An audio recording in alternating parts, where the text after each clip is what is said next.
ফেরেশতা দেখার জন্য আকাশের দিকে তাকায় আছে। আবু জেহেলের মতো জানোয়ারের চোখ দিয়ে ফেরেশতা দেখা সম্ভব? কথা বলে না কেন, সম্ভব হবে? কিন্তু তিনি উপরের দিকে তাকায় আছে। আল্লাহ রাব্বুল আলামিনের হাবিবের সাহাবী হযরতে আবু বকর রাদিয়াল্লাহু তাআলা আনহু আল্লাহর নবীর পিঠের উপরে হাত রাখলেন। আল্লাহর নবীকে ডাক দিয়ে বলল, গো নবী, আপনি যদি বিচলিত হয়ে যান সাহাবায়ে কেরামদের অবস্থাটা কেমন হবে? আপনি একটু তাকান। আল্লাহর নবীর চোখ দিয়ে পানির ফোঁটা বারবার ঝরনার মতো পড়ে। আল্লাহ রাব্বুল আলামিন তার চোখের পানি মুছে ফেলতে বললেন জিবরাইল আলাইহিস সালামের মারফতে। আল্লাহর নবী সিজদারত অবস্থায় আল্লাহ তাআলা তিনি যখন বললেন 1000 ফেরেশতা দিয়ে তোমাকে সাহায্য করলাম, তুমি তোমার মাথাটা উঠাও হাবিব, আমার মাথাটা তুমি উঠাও, মাথাটা একবার উঠাও। আল্লাহর নবী মাথা উঠালেন না। এবার আল্লাহ রাব্বুল আলামিন বলে দিন বিসালাসাতি আলাফিন মিনাল মালাইকাতি মুরসালিন, 1000 ফেরেশতা দিয়ে সাহায্য করার পরেও যদি আপনার মন না ভরে, আমি আল্লাহ আরো 3000 ফেরেশতা দিয়ে তোমাকে সাহায্য করলাম। সুবহানাল্লাহ। কাফেররা কয়জন? 1000। আর মুসলমানের 313 জন, সাথে এখন 4000 ফেরেশতা, তাই নয় কি?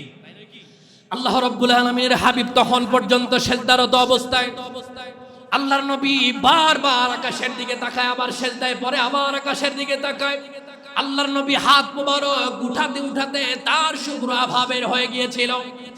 আল্লাহর নবী কি আল্লাহ রাব্বুল আলামিন এবার ডাক দিয়ে বলল, গো নবী, মন খারাপের কোনো দরকার নাই। আমি আল্লাহ রাব্বুল আলামিন প্রথমে 1000, পরে 3000, এরপরে আমি আল্লাহ আরো 5000 ফেরেশতা দিয়া বদরের ময়দানে তোমাকে সাহায্য করলাম। সুবহানাল্লাহ। মোট কয় হাজার হইছে? 9000। আল্লাহ কি দিতে পারে কি পারে না?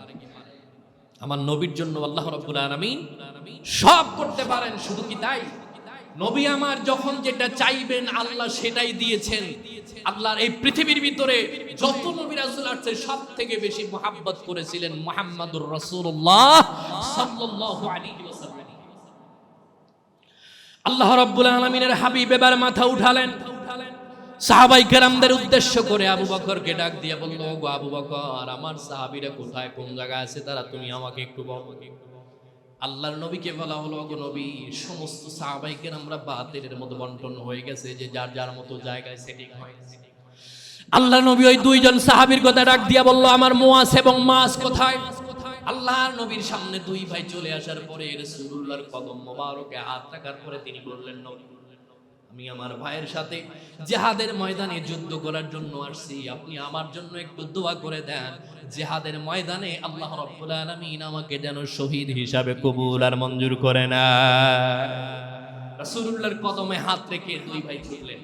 ছোট্ট ভাই বড় ভাইকে ডাক দিয়ে বলল, ভাই, তুমি আমার থেকে বড়, সাইজেও বড়, তুমি আমার পিছন ব্যাক পার্টটা একটু সেভ করে নিবা, পিছন থেকে আমাকে হামলা করে কেউ যেন কাবু করতে না পারে। আমি জিহাদের ময়দানে আবু জেহেলকে টার্গেট করে সামনের দিকে আগাতে থাকবো। সুবহানাল্লাহ।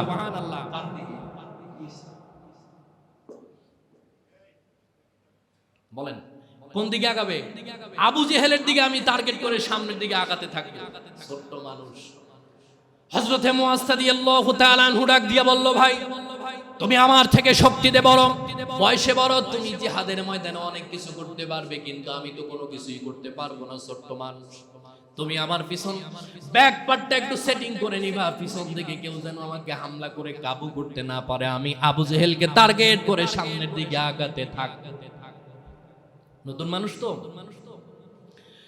যাইতে যাইতে আব্দুর রহমান ইবনে আউফ রাদিয়াল্লাহু তাআলা আনহুর সাথে দেখা। তিনি বললেন, আপনি মক্কার মানুষ, আবু জেহেলকে আমরা চিনি না, আমরা মদিনা থেকে আসছি, বলেন তো আবু জেহেল কোন লোকটা, আমাদেরকে একটু দেখাই দিবেন? আব্দুর রহমান ইবনে আউফ রাদিয়াল্লাহু তাআলা আনহু বললেন, তোমরা ছোট্ট মানুষ, আবু জেহেলকে দিয়ে কি করবা? ছোট্ট ভাই ডাক দিয়ে বললেন, আমরা প্রশ্ন করেছি, একটা উত্তর দিলেন আর একটা, আমরা জানতে চাই কোন পিশাচ, কোন নরপিশাচ আমার নবীর বিরুদ্ধে যুদ্ধ করার জন্য আসছে, তাকে চিহ্নিত করার জন্য আসছে, আপনি আমাকে বলেন না।